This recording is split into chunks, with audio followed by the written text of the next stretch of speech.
อาสังวัตตันติอาปิญญายะนิพพานายะจะโพธิยา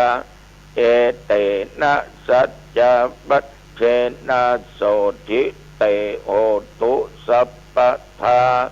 กัสสะมิงสะมะเยนะโตโมคันลานัญจะกัสสะปังคิลานเนทุขิเตติสวะโพชังเกสัตตาเทสายิติจะตังอภินันทิตัวโรคามุตจิงสุตังอาสาตังคาเนเอเตนะสัจจะปัจเจนะโสทิเตโอตุสัพพทาเอกาทาธรรมราชาปิเกลันเยนะปิปิลิโตจุนตัตเตเลนะตัญเยวะปะนาเปตัวนะสาทะรังสัมโมทิตัวจะอาภาธาตัมหาวุธาสิธานะโสเอเตนะสัจจะปัจเจนะโสทิเตโหตุสัพพทาปะหินาเตจะปะทาอาปาตาตินนันนัมปิมะอิสินังมัคคาอัตตกิเลสาวะปัตตานุปติธรรมตังเอเตนะสัจจะปัจเจนะโสทิเตโอตุสัพพทาภวตุสัพพมังคะลังรักขันตุสัพพเทวตาสัพพะพุทธานุภาเวนะสัทธาโสทีภวันตุเตภวตุสัพพะมังคะลังรักขันตุสัพพะเทวตาสัพพะธัมมานุภาเวนะสัทธาโสทีภวันตุเตภวตุสัพพะมังคะลังรักขันตุสัพพะเทวตาสัพพะสังฆานุภาเวนะสัทธาโสทีภวันตุเตขอถวายพระพรกรมอุตุได้ประกาศว่านับตั้งแต่เมื่อตะวันวามาจนถึงปัจจุบันบัดเดี๋ยวนี้เที่ยวบริเวณวัดหนองตองใกล้เคียงวัดหนองตองท้องฟ้าโปร่งใสและบ่มีรายงานฝนตกแม้แต่หยดเดียวเม็ดเดียวตะวันนี่นะญาติโยมปัจจุบันบัดเดี๋ยวนี้อุณหภูมินั้น20 องศาก็เรียกว่าอากาศนั้นกลางวันก็มีร้อนสักหน่อยอยู่มันน้อยสักคำถ้าไปอยู่ที่โล่งที่แจ้งที่เป่งนี่นะก็ยังร้อนอยู่แต่ตกเย็นมาก็ยังแค้นน้อยกลางคืนก็ยังแค้นน้อยเมื่อเช้าก็ยังแค้นน้อยแต่พอออกไม่ออกญาติโยมแต่ว่านี้มีโอกาสได้นั่งนั่งจ่าญาติโยมในตอนบ่ายก็มากันถึงเรื่องข่าวต่างๆของตุของเจ้าเนาะอันนี้ก็กันหลายตั้งกันหลายเตื้อก็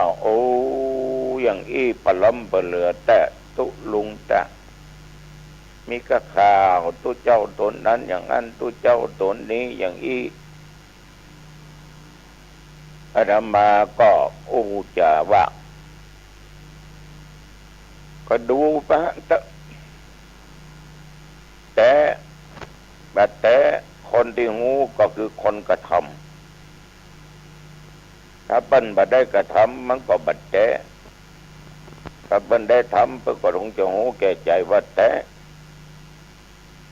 แล้วก็ข่าวบัดเดียวนะ ถ้าเตื้อข้าวเป็นหมูกี่ปีเอามาเปิดเผยกันบางอย่างได้เป็น10 กว่าปีเขาก็ไม่ใช่ไผ่ไปฮื้อข้าวนะเคยอู้เคยจ่าศรัทธาฟังแล้วว่าศัตรูที่ใกล้ชิดก็คือมิตรที่ใกล้ตัวนั่นนะศัตรูที่ใกล้ชิดก็คือมิตรที่ใกล้ตัวเหตุใดตัวเจ้าจึงกล่าวอย่างนี้ก็คนอื่นมันว่าหูมันได้ถ่ายคลิปไม่ได้ถ่ายอย่างไว้ไผ่พ่องที่ไปด้วยกันที่อยู่ด้วยกันไปไหนมาไหนด้วยกันไว้วางใจกันเนี่ยก็ลักถ่ายคลิปไปใหม่ๆมันก็ยังถูกต้องโล่งใจกันอู้จากันม่วนกินด้วยกันนอนด้วยกันไปไหนมาไหนด้วยกันเนี่ยเมื่อเข้ามาแสมงจิตแสมงใจกันและบางครั้งก็เป็นเรื่องแล้วเหมือนละบางครั้งก็สดร้อนก็เลยอู้ต่อไปว่ามันต้องไปกึดนักมันต้องไปซีเรียสทุกสิ่งทุกอย่างย่อมเป็นไปตามกรรมตามเวรใครทำดีก็ได้ดีใครทำบดีก็ได้บดีดีหรือบดีนั้น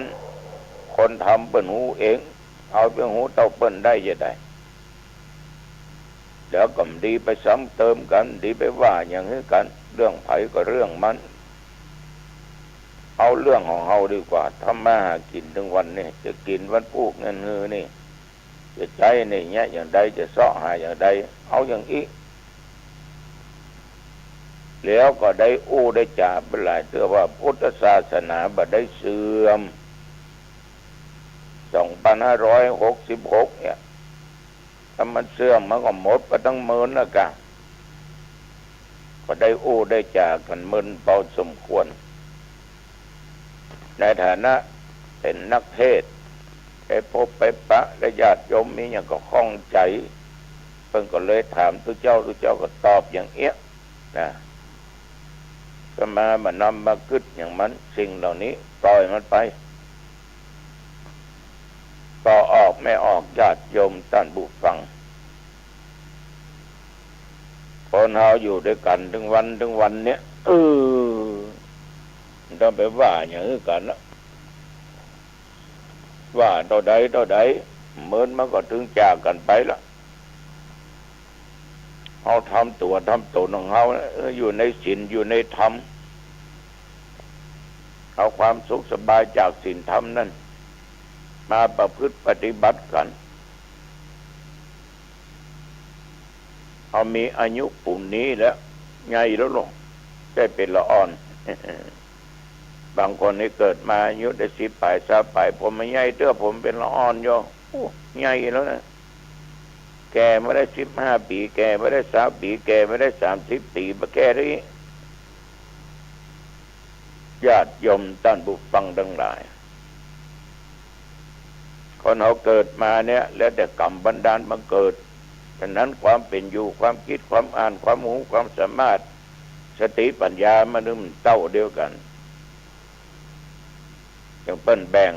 คำว่าผู้ใหญ่เนี่ยผู้ใหญ่ผู้โตเนี่ยนะมีชาติอุโทผู้ใหญ่โดยชาติโดยตระกูล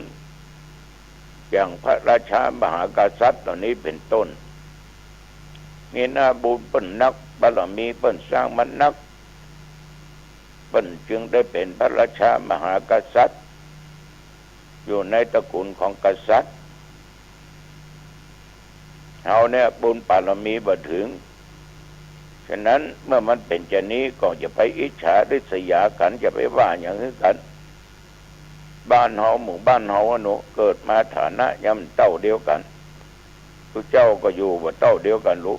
เดี๋ยวแต่บุญบารมีของแต่ละตนแต่ละองค์ของศรัทธาของแต่ละท่านแต่ละคนที่สร้างมาเขาก็มีอย่างเปิ้นใหญ่ๆมันจะมีต้องคิดอย่างนี้ก็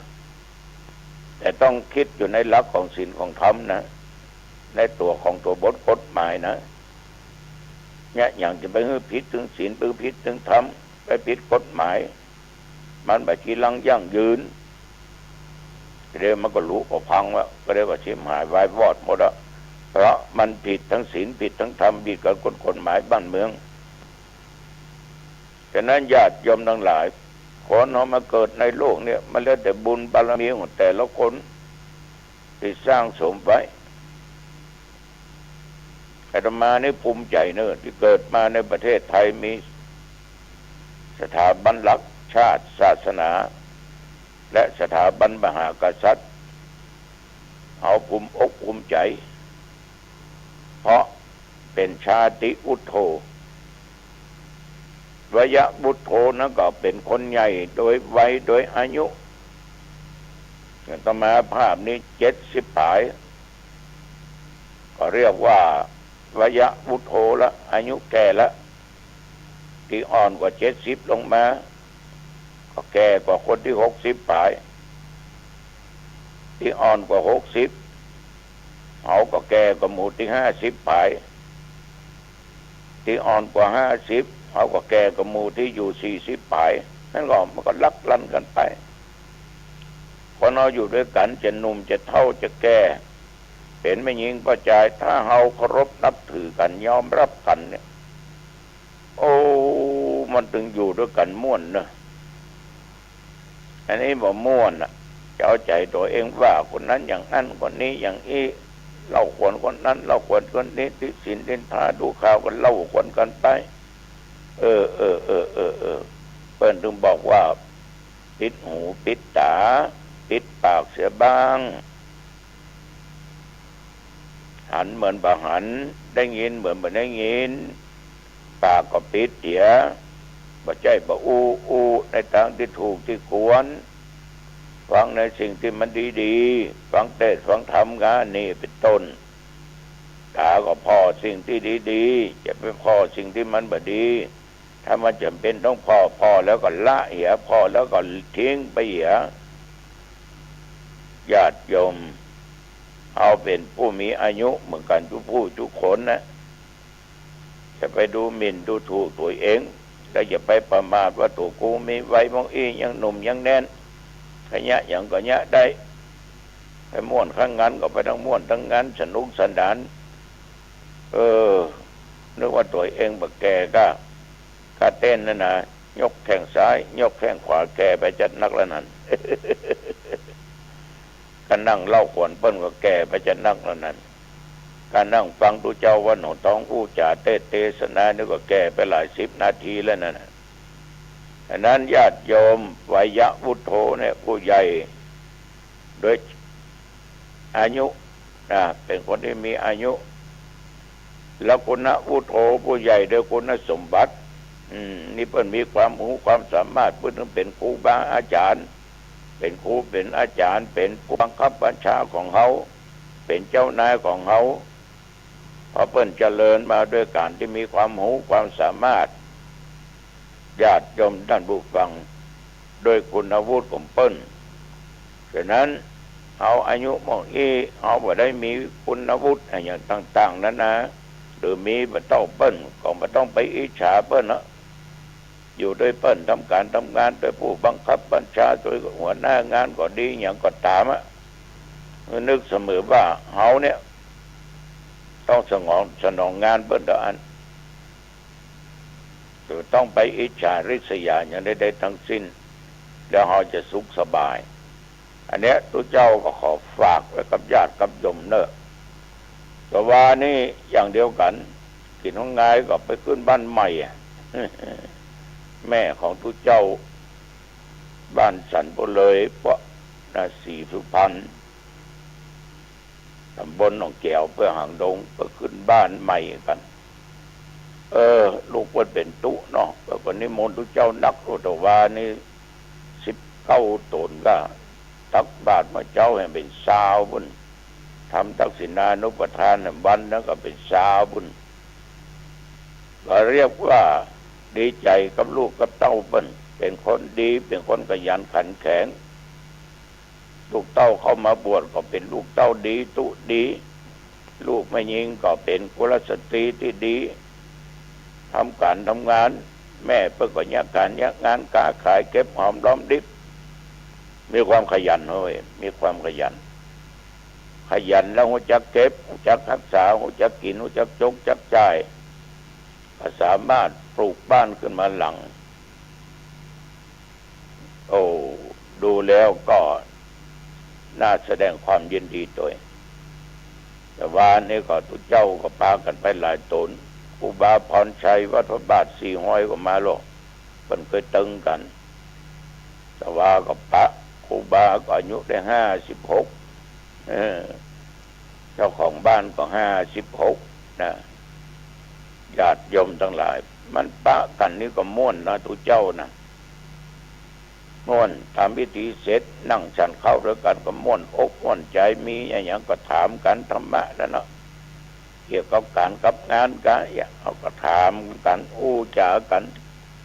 แก้ปัญหากันไปอันใดมีปัญหาขึ้นมาก็ช่วยกันแก้ประการสำคัญเนี่ยก็เลยอู้ทุเจ้าทั้งหลายฟังว่าเขาเป็นทุเจ้าเนี่ยสีเดียวกันเนี่ยมีอย่างเนี่ยจะไปซ้ำจะไปเติมช่วยกันแก้ไขดีกว่าแก้ตัวสรุปแล้วดีถึง2แก้ตัวที่มันผิดเอาหัวผิดก็แก้ตัวเหี้ยแล้วก็แก้ไขเหี้ยมันถูกต้องญาติโยมนั่งฉันเข้าด้วยกันก็อู้กันอย่างเงี้ยนะขอบใจต่อญาติโยมทุกคนเด้อที่ไปร่วมงานกันแสดงน้ำจิตน้ำใจกันวัดจำลองตำบลบ้านกาดเพิ่งก็มีงานโปรยหลวงหรอกนิมนต์ไปเจริญพุทธมนต์ก็โจรทั้งนี้ก็เลยไปตานเพิ่นเนี่ยมาลูนเมื่อล่าพระท่านพระครูถามว่าปีนี้โปรยหลวงมีเกก็มีครับมีกี่เวลา3เวลาหลายหมื่นเนาะครับ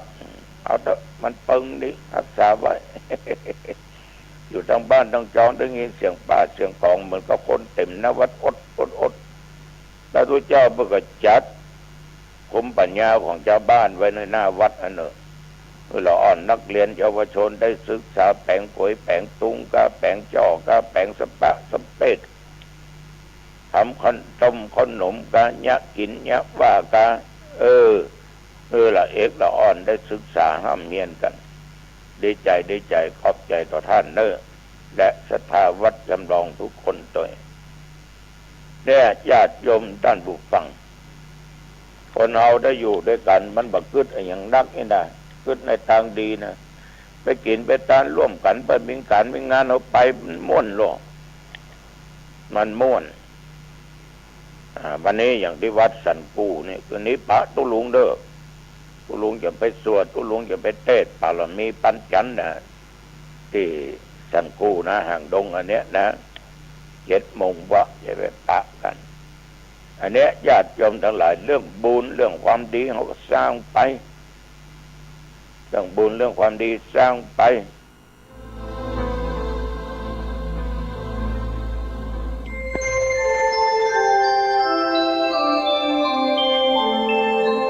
ขณะนี้ท่านกำลังฟัง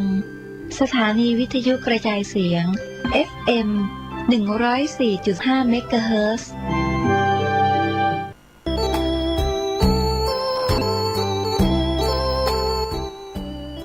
ข่าวสารเพื่อการประชาสัมพันธ์ขอเชิญชวนผู้ใจบุญร่วมงานบุญฉลองกุฏิอัตตวินิตการณวัดมิ่งเมืองมูลบ้านมิ่งมงคลถนนพหลโยธินลำปางถึงอ่าวตำบลพิชัยอำเภอเมืองจังหวัดลำปางเชิญติดต่อร่วมบุญทายทานถวายพระสงฆ์150 ชุดหรือเป็นเจ้าภาพโรงทานได้ที่พระมหาพานุวัตรปฏิภาณเมธีเจ้าวาดวัดมิ่งเมืองมูลอำเภอเมืองจังหวัดลำปางติดต่อสอบถามและร่วมทำบุญได้ที่0856181533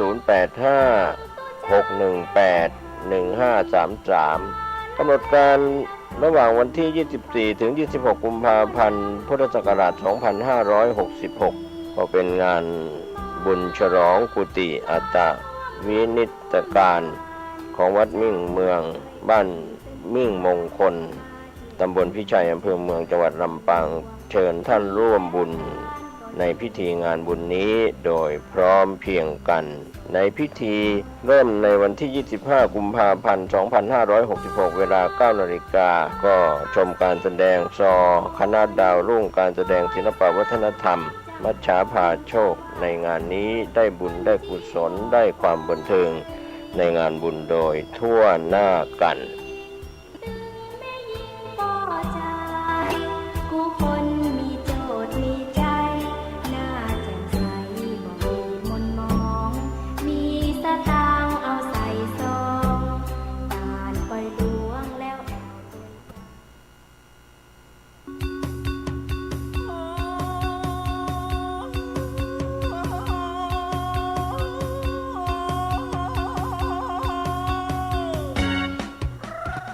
ข่าวสารเพื่อการประชาสัมพันธ์ขอเชิญชวนศรัทธานักศิลป์นักบุญทั้งหลาย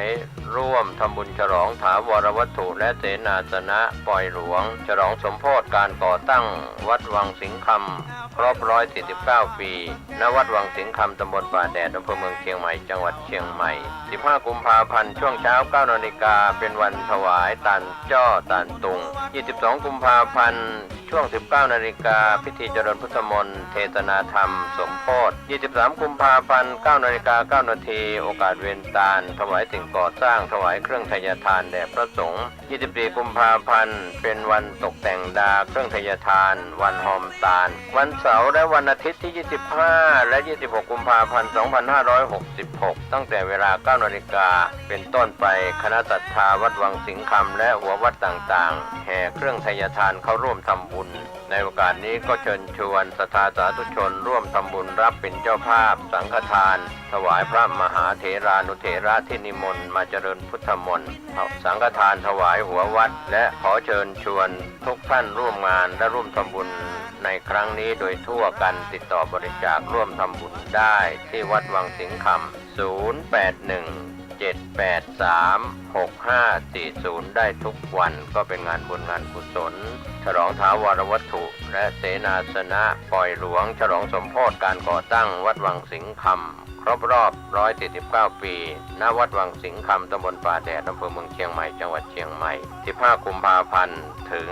26 กุมภาพันธ์ขอเชิญท่านร่วมงานบุญนี้โดยพร้อมเพรียงกันแดงเป็นเจ้าอาวาสสร้างโบสถ์สร้างวิหารศาลาบาทนิมนต์หัววัดโฮมทำบุญประจำปีรำวงนำนา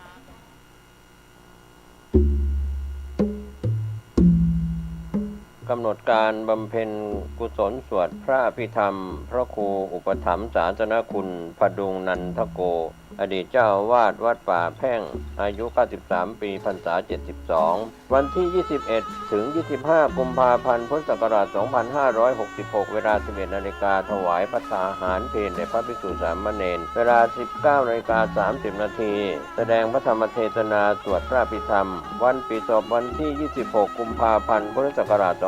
2566 เวลา 9 นาฬิกา 30 นาทีแสดงพระธรรมเทศนาเวลา 10 นาฬิกาพระสงฆ์สวดพุทธมนต์ธรรมนิยามถวายปัจจัยไทยธรรมกรวดน้ำรับพรเวลา 11 นาฬิกาถวายภัตตาหารเพลเป็นเสร็จพิธีก็เป็นข่าวสารการประชาสัมพันธ์ร่วมงานนี้โดยพร้อมเพรียงกัน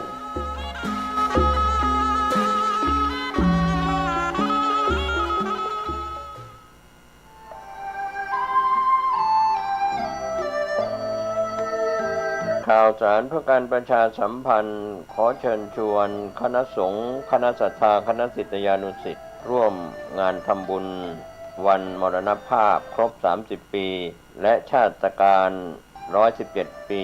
พระครูวิมลวรเวทหลวงพ่อบุญมีชัยวุฒโธณวัดท่าสตอยศรีสร้อยทรายมูลตำบลวัดเกตอำเภอเมืองจังหวัดเชียงใหม่ตรงกับวันอังคารที่ 7 มีนาคมพุทธศักราช 2566 โดยได้รับข่าวฝากจากพระอาจารย์มหาเกษมเขมาพินันโทเจ้าอาวาสวัดท่าสตอยศรีสร้อยทรายมูลพร้อมคณะศรัทธาคณะกรรมการศิษยานุศิษย์ชุมชนศรีสร้อยทรายมูลชุมชนท่าสตอย บ้านกลางชุมชนสันนารุงชุมชนรถไฟสามัคคีชุมชนต้นขามสามัคคีชุมชนบ้านแพะสามัคคีพัฒนาชุมชนบ้านใหม่พัฒนาชุมชนวัดเมืองกายสามัคคีคณะครูอาจารย์และนักเรียนโรงเรียนเทศบาลวัดท่าสตอยร่วมเป็นเจ้าภาพงานนี้มีกำหนดการอังคารที่ 7 มีนาคมช่วง 9:30 น.อาราธนาพระสงฆ์สวดพระพุทธมนต์มอบทุนการศึกษา 11 นาฬิกาถวายพระตาหารเพลแด่พระสงฆ์สามเณร 12 นาฬิกาเชิญท่านผู้ร่วมงานรับประทานอาหารกลางวันเป็นเสร็จพิธีช่วงเช้า 9 นาฬิกาเป็นต้นไป7 มีนาคม 2566 เชิญคณะสงฆ์คณะศรัทธาคณะศิษยานุศิษย์และผู้มีความเคารพในหลวงพ่อพระครูวิมลวรเวทหลวงพ่อบุญมีชยวุฒโธร่วมงานนี้โดยพร้อมเพรียงกัน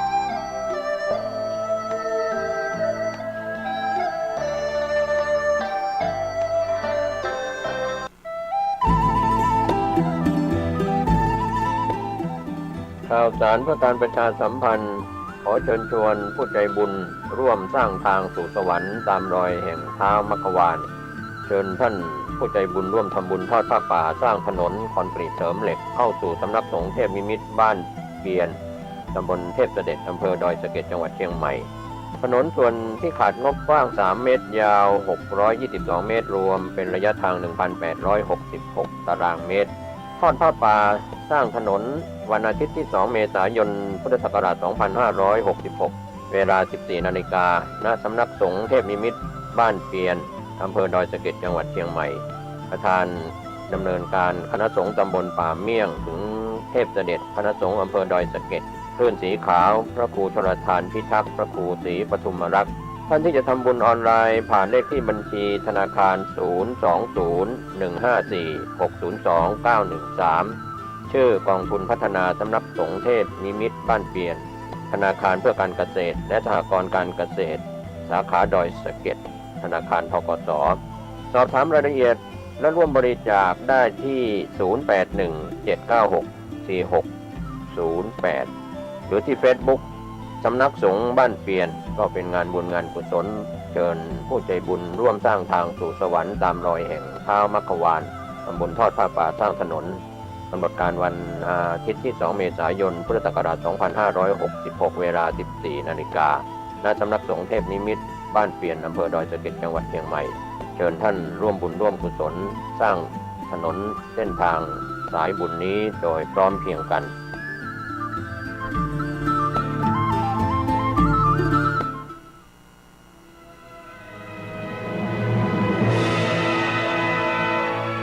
ณ บัดนี้ขอเชิญท่านสาธุชนสดับฟังพระธรรมคำสั่งสอนของพระโพธิญาณเถระหลวงพ่อชามันอยากจะบินไป